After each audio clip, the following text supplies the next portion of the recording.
And there again, the labor laws have been diluted by these governments. And it includes Minimum Wages Act, the inspection of factories, the applicability of Industrial Disputes Act in establishments, and the working hours being raised, and these are common.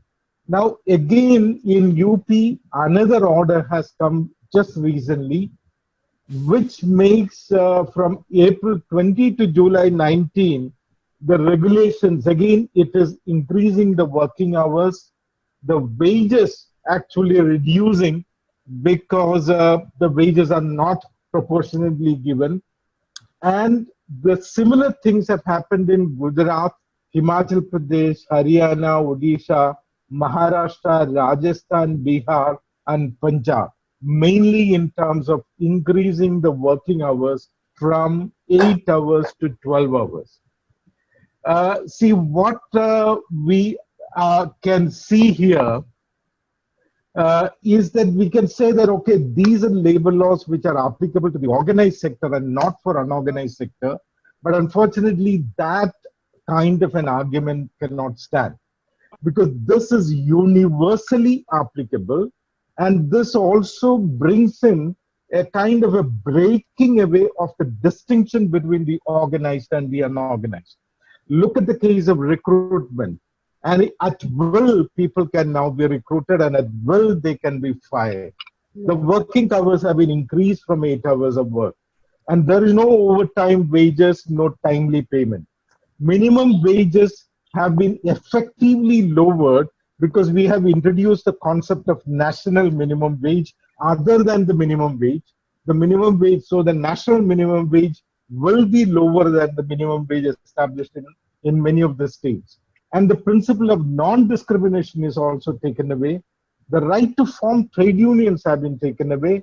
Right to bargain collectively and have a negotiated settlement is taken away. And the social security has been taken away. As see, earlier it was being said, no, it strikes at the constitutional guarantees. It strikes at the existing legal provisions.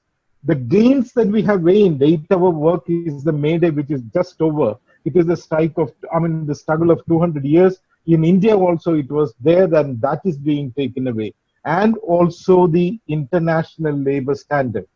And that made ILO to comment in a press release saying that you can only do it through a tripartite consultation and you cannot do it arbitrarily.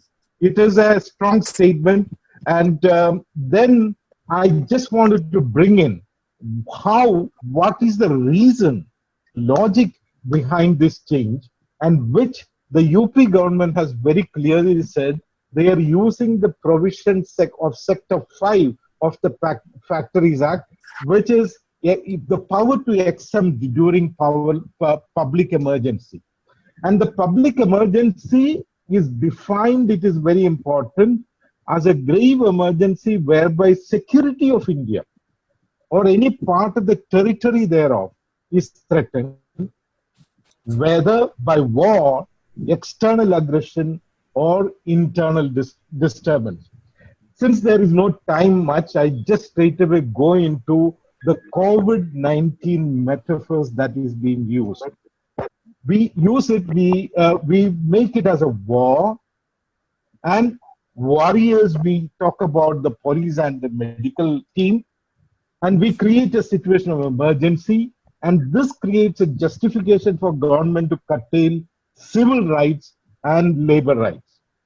And now I would also say that the plight of migrants is seen as an extreme sacrifice somebody will have to make to have a victory in the war. And the people are compelled to accept this narrative. So if we have to go beyond this, I think probably we may have to break this metaphors and look at the migrant rights and the labor rights. The migrant rights mainly in terms of citizenship right, universal PDS, universal right to housing, universal health and education, and then labor rights against forced labor, working hours, living wages, right to organize, right to bargain collectively, safe working condition, non-discrimination at work, and above all, universal social security. So if we have to do that, probably we have to see the movement of the migrants as a resistance, not as a kind of a problem. It's a resistance. They were resisting the order of the government to remain where you are. And if that is a passive resistance, we have to create a situation of getting them to an organized resistance and the build agencies of the workers and challenge the structural dualism, which is the organized and unorganized. I'll stop here. Thank you. Thank you, John. You have brought the key issues to our discussions. I would like to request you, what is the big design of the government in power that we get the message of this labor law, number one. And number two, does it changes in the labor law essentially going to contribute to the new production, new economy? That is the reason given by the government. We can address those at due time, but these are the issues that we can park it. Thank you very much.